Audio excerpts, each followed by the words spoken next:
Dəyərli tələbələr, sizə izah edəcəyim suallardan biri də tələbələrin ən çox qarışdırdığı hissələrdən biridir. Doğrudur, siz orada gömrük görürsünüz, amma mən sizə izah edəcəyim həm vergidə, həm gömrükdə düşə bilər və gələcək imtahanlarda qarşınıza çıxa bilər. Nədir bu sual? Azərbaycanda bir Qarabağa ilk köç, bir İkinci Qarabağ müharibəsindən sonra Qarabağa köç, bir də var ilk şəhər mərkəzinə köç ki, tələbələr bunu qarışdırır. Qarabağa ilk köç deyəndə biz Cocuq Mərcanlını götürürük. Çünki 2017-ci ildə bu başlayıb. İkinci Qarabağ müharibəsindən sonra Qarabağa ilk köç deyəndə Zəngilan Ağalı kəndini götürürük. Sizə indi qəbul sualı deyəcəm. Gömrükdə qəbul sualıdır. 9 iyun 2024-ün qəbul sualıdır.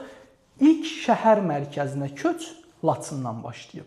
Əgər Qarabağa köç deyirsə, 44 günlük Vətən müharibəsi demirsə, siz Cocuq Mərcanlını götürürsünüz. Yox, 44 günlük müharibədən sonra deyirsə Ağalı kəndidir, Zəngilan Ağalı kəndi. İlk şəhər mərkəzi deyirsə Laçındır. Bir də Cocuq Mərcanlı ilə bağlı tələbələr qarışdırır. Bunu mütləq deməliyəm. Cocuq Mərcanlı aprel döyüşlərində azad olunmayıb. 1994-cü ildən azad olunub. Bəs niyə ay müəllim biz onun adını burada çəkirik? Çünki biz orada gedib yaşaya bilmirdik. Vizual nəzarət ermənilərdə idi. Aprel döyüşlərindən sonra bizə keçdi, köçə şərait yarandı. Ona görə Qarabağın ilk köçü 2017-dən başlayır.